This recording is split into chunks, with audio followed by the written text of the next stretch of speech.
वैदिक मान्यता है कि जीवात्माएं कर्म करने में स्वतंत्र हैं, क्योंकि प्रत्येक जीवात्मा को ईश्वर की न्याय व्यवस्था में अपने अच्छे तथा बुरे किए हुए कर्मों का फल भोगना पड़ता है।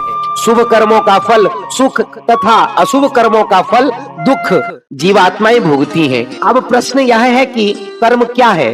कर्म शब्द क्री धातु से बना है, जिसका अर्थ होता है क्रिया करना। संस्कृत के विद्वानों ने कर्म की परिभाषा की है, यत् क्रियते तत् कर्मः, अर्थात जो किया जाता है उसे कर्म कहते हैं। कर्म का अभिप्राय है चेतन द्रव्य की सोची समझी प्रक्रिया।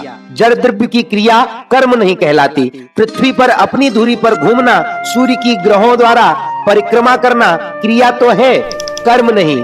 कर्म उन्हें ही कहते हैं जो चेतन द्रव्य आत्मा द्वारा निश्चय पूर्वक क्रिया के रूप में किए जाते हैं। आंख का झपकना, दिल का धड़कना आदि नैसर्गिक क्रियाएं कर्म के अंतर्गत नहीं आती।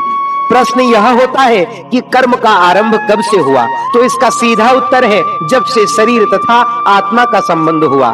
यहाँ यह जानना आवश्यक है कि जिस प्रकार सृष्टि प्रवाह से अनादि है, इसी प्रकार जीव तथा शरीर का संबंध अनादि है।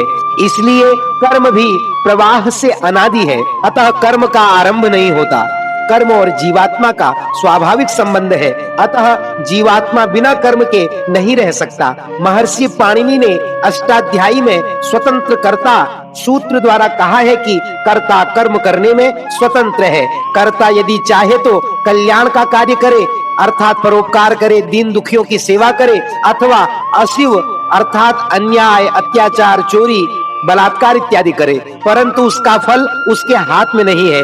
जैसा कि महाभारत में कहा है, कर्मण्येवाधिकारस्ते मा फलेषु कदाचन, अर्थात कर्म करना जीव के अधिकार में है, परंतु उसके फल में जीव अधिकृत नहीं है, फलदाता कोई दूसरा ही है।